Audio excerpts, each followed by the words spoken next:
Welcome to Women CEO Podcast, the go-to podcast for ambitious women ready to master business and mindset. I'm your host, Kate Astle. I am so excited to introduce today's guest, Amy Bett, the co-founder and CEO of Melo, the kava beverage company that's changing the game when it comes to relaxation and unwinding. Amy's got a killer combination of experience in business development, event management, and financial coaching, but it's her passion for redefining how we unwind that's made Melo the brand it is today. Whether you're looking for a moment of calm after a busy day or a new way to relax socially, Melo's all about guilt-free, natural relaxation. Today, we're diving into how Amy blended her entrepreneurial journey with a real focus on wellness, what it's like to run a business that's all about chill vibes, and how she balances everything as a busy mum of three. So grab your coffee or Melo, sit back and enjoy today's conversation. The last time that I did the podcasting, like with a guest, it would have been over 12 months ago. So I'm just like, I was nervous this morning. I was like, I'm going to stutter on my words. You don't be nervous with me. Don't worry about that. I know. I was like, you're a good one to have as a first guest. Exactly. You have to worry about me. Amy, welcome to Women CEO Podcast. Thank you, Kate. I'm so excited to be here. I'm excited for this conversation too, because since we last spoke, you've done so much stuff in like the business world, and I am so interested to hear everything that you've been doing. So first things first, tell us about Melo. What inspired you to create a functional beverage, and how did your journey lead you to here? Yeah. Okay. So Melo is a sparkling kava drink. So for those of you who've never heard of kava before, it is a plant from the Pacific Islands like Fiji and Vanuatu. And in the root of the plant, it has something called kava lactones, and they relax you. The beauty about kava is it's non-alcoholic. So when you consume it, especially like really pure extractions like our drink and noble varieties, you're not going to get a hangover, but you will get a really beautiful calming feeling in your body. Now, it's crazy to say that I've created a product because that was never in my path before, or I never imagined it to be in my path. The reason that it came about was it was 2022. I was in a really kind of a busy scaling period of my life. I was kind of going all in to scale an online coaching business, and I just honestly felt the weight of the world on my shoulders. I felt like I was trying to be a good mum, career woman. I was trying to do things out of my comfort zone that I'd never done before. And I found myself turning to alcohol. To be honest, I'd been drinking alcohol really regularly since I was 15. So that wasn't really different. But I guess with all of the new responsibilities on my plate, I wasn't handling it like I used to be able to. And I was finding myself feeling sluggish and hungover. And so I was surrounding myself with all of these high-performing entrepreneurs, and I was noticing that they weren't drinking much alcohol, and they were starting to turn to other functional ingredients to help them to relax because they definitely had a lot on their plate as well. And so I got to a point in my life where I was like, there's nothing in the market that I can see that will give me a relaxing effect. And I knew that if I know that sounds like a bit of a problem. I was never an alcoholic by any stretch, but I definitely love to have a wine. I felt like if there wasn't another product or drink that I could have, whether it was at a social engagement or even just cooking dinner in the evening that would help me to wind down, I wouldn't really, I felt like it would be hard to cut back on alcohol just because I really enjoyed it more than anything else. And so where the stars kind of aligned for me, I had heard about kava. It just, like by fate would have it, one of my friends who I've known since boarding school, her family owns a kava farm in Vanuatu in the Pacific Islands. And it just so happened to be honestly, one of the best kava farms on the island. And so we got talking and I was like, look, I really want to explore this because I saw there was nothing in Australia. We then found out that the regulations were quite strict in Australia. We looked at the US market. We saw that there was nothing that was great in the US market either. And we were like, shit. I have no idea how to create a product, but I know I want this product, and I know there's a lot of my friends that would want this product. So I think there's a gap here. And that was kind of how the journey started. Yeah, that's crazy. I remember seeing on your social media, I think when you were doing, I don't know if it was dry July or dry January, or you started with a dry month and then it just kept extending and extending and extending. And me and my partner speak all the time about alcohol alternatives, and that we really struggle to find anything, especially being in Australia. We did find one that had like adaptogens and something else in it, which was good, but it was also hugely expensive to be able to drink it. Like, it was more expensive than alcohol. Like, if you were buying beer, it would be cheaper. So Totally. it's insane. So I love that you've done that, and I can't wait for it to come to Australia. Oh, yeah, that would be great. And with adaptogens, so adaptogens are good, like you said, but they don't have like a really strong effect. Uh, No. Mellow and kava, you do really feel it. It doesn't affect your mind and make you feel drunk like alcohol. It just kind of gives you a nice calming sensation. Yeah. And we spoke before this episode, like we've imported or bought kava from Fiji into Australia and made it here. And the taste of it, it's like drinking dirt. Yeah. So that's something else you guys have been able to do.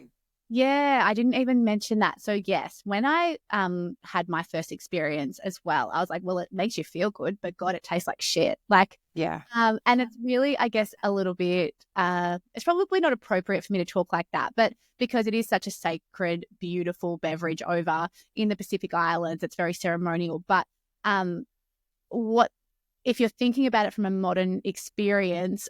It's not something that you would take to a party and in our world and swap it for alcohol because it just doesn't taste like what we're used to and something that is enjoyable to drink. In the Pacific, they literally like have a chaser afterwards. So it's more about the experience and the way that it makes them feel over there, Yeah. which is fine. But I was looking for alcohol replacement or an alternative.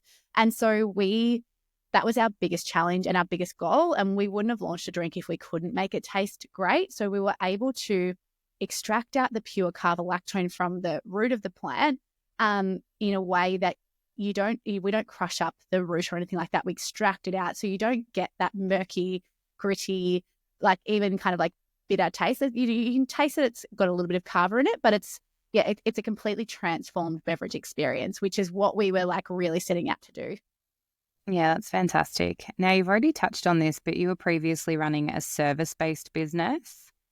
So I am very interested here to know, like, what was the biggest challenge in shifting from service-based to like a product-based, especially into manufacturing, like a product like Melo? Yeah. Well, they're completely different, but Yeah. I feel like skills do translate, not so much from the online world in terms of course creation and those types of things that I was doing, although it does help with marketing and learning how to tell a story and talk to your consumer, which is great. But my background before online business, I was organizing charity fund runs for the Cotton On Group. And so that was very operational. And I feel like a product based business is very operational. It's logistics and like kind of bringing things all together. So that part of it, I felt like, I feel like I have grit and I'm happy to like kind of work all hours and like find out how to make it happen. I had no idea what I was doing when I started, but I'm like, I'm sure I can just like research and call people and just figure it out. And that's really what it took. But the difference, I guess, the real difference is that it costs so much money to launch a product-based business, especially beverage. And what I didn't know going into it is how many problems can happen and how many things can go wrong from a production side. I'm talking like you could pay for a private truck to drive your empty can somewhere and they can still all crush in transit. Like there, and then, that can not only like be a cost and there are insurances and things, but it's also the timing. Like everything has to run to such a tight schedule that if your cans don't get to the production facility in time, you can also be stung on the line time. And like it's a whole extravaganza. And thank God I love it, because if I didn't love it, fuck, I don't know if it'd be worth like doing it. Because it has stretched me further than I could ever imagine as a person and a business owner. Yeah. As a service-based business owner, you don't think about things like that. I Like when know. you're doing course creation, it's like you upload a video and then make sure all the software's working and then hit play. Whereas, Yeah. I mean, there's risk to both because obviously, depending on how much you're going into service based, if you've got employees and things like that, like you do have financial, and if you've got a lot of operating expenses, you do have financial worries. So you've always got to be marketing and selling. There's just a lot of extra steps with a product-based business that you have to create the physical product first. And there's many different things that go into that, which, is time and cost prohibitive. yeah, of course. Now, I've already spoken about this a little bit, but a lot of business people, especially business women, turn to alcohol to unwind or socialize. I think being Australian too, it's very cultural to be able to go to like a barbecue and take wine with you, or to take beers, to take an esky. All of our sporting events, it's again based around alcohol and the availability of it. So Melo offers a different approach, which I love. How do you see it fitting into the lifestyle of these business owners or of people in these situations?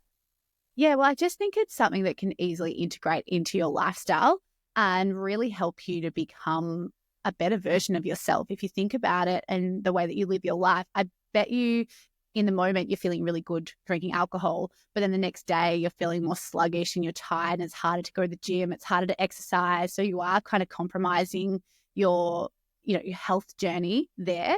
But I'm not an extreme person. So a lot of people in my position probably would fully give up alcohol 100%. They'd pick a camp and they'd say, don't ever drink alcohol and switch to kava and switch to Melo, which I just don't think is realistic either. I don't think people have to like label themselves or jump into a camp unless they've got a full addiction to something. That's a completely different story. Let's fully support that.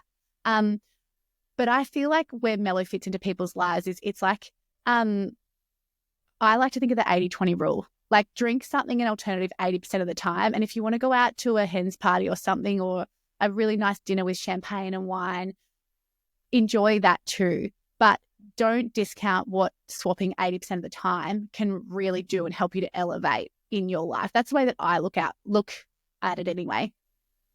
Yeah, I find now, so I'm 34 now. I find even having like a glass of wine midweek, I still wake up the next day not feeling 100%.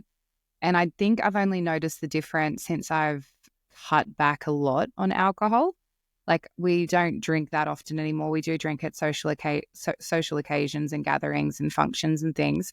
But outside of that, like we don't really drink. So when I do, I really notice its effects. Like my sleep is even disturbed. I don't sleep as well Yeah. once I've had even just one glass of wine. Yeah, I was going to say, if I have 2 glasses of wine, I will religiously wake up at 3 a.m. in a hot sweat and just Yeah. it just wakes me up and interrupts my sleep. Yeah, kava, Melo doesn't do that. Yeah. That's when we started looking for alternatives to alcohol. I think you sparked the conversation in this household when you started talking about other options.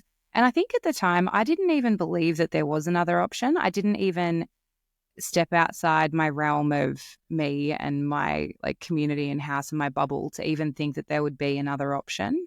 And it's crazy to think that once we started doing research, there's lots of different things out there. But like you said, the effects of those different things are all varying. Yeah, that's it. And there's definitely a lot of different things that people can explore and then figure out what works best for them and what they like. So, with your journey so far, what's been the most surprising lesson that you've learnt in launching a consumer product compared to your previous business experience? I think I have had to realize that it's going to be 20 times harder and I think I've kind of touched on this with, problems that can happen, but it's going to be 20 times harder than you ever expect to be and expect it to be. I've actually had a lot of conversations and have learned a lot along the way with other beverage founders, and it seems to be the common thread of beverage is brutal. And I think I had a little bit of a naive sense of, oh, how hard, not how hard can it be? Because I knew that nothing's easy, but I never anticipated how much it would take. And I've had to problem solve things that I've never thought that I would have the capacity to problem solve. So I think what it has taught me outside of how hard it can be is also faith and positivity and not giving up is just, you just have to grip to that. You have to just decide and be resolute that there's always a way. You might have to find a window, but if you just don't give up, then you're still in the game. So you've got to keep going. And I'm so glad that I was able to, I guess, love what I do that much, even in the hardest times, to think, no, this is still worth it. Because this morning we just had a conversation that is like, selling a container load of product to 219 stores in Texas. Like, that's kind of what we're working on at the moment. And if I had have given up 6 months ago, when I rightly should have, that conversation never would have happened this morning. So I think you can take that in all areas of your life, is you just have to have grit and believe enough in what you're doing. And I'm probably going off on a tangent, but something else that has been huge for me this year is just backing yourself and realizing that you might think that everyone else has the experience outside of you or is better than you and everything else than you, but you had the idea. You're the one that actually breathed this in, or, put the effort in to bring this into existence. And I've learned, and because trust me, I've burnt money investing into lots of different people to help me to bring it along. And half the time you could have done it better yourself. I'm not even joking when I say that. So I have really learned throughout this time to back myself and just give myself the credit, because if I make the mistake, I'm going to fix it anyway. And so I may as well just go all in and with confidence. And since I've had that mindset shift, honestly, that has also made me speak with more confidence, talk about my numbers more confidently. And it's also brought other people along the journey in a stronger way, because they see that I know what I'm talking about. I'm not kind of like stepping back like I used to. Yeah, I love that. Back yourself. I think so many business owners, especially female business owners, sometimes forget to do that, or sometimes think that, like you said, there are other people who are doing it better or doing it differently, and they get sidetracked by all of that. But yeah, if you believe in yourself and back yourself, that's amazing advice.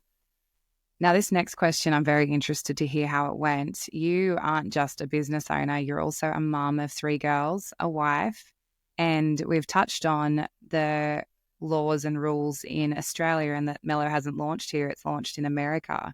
So you've been spending a lot of your time in Los Angeles, and you moved there last year to launch Melo while your family stayed in Australia. What was that time like for you, and how did you navigate such a huge decision? Yeah, that was tough. That was a really challenging time, because I've got 3 kids, 3 daughters. One is 15, she's in year 10 now.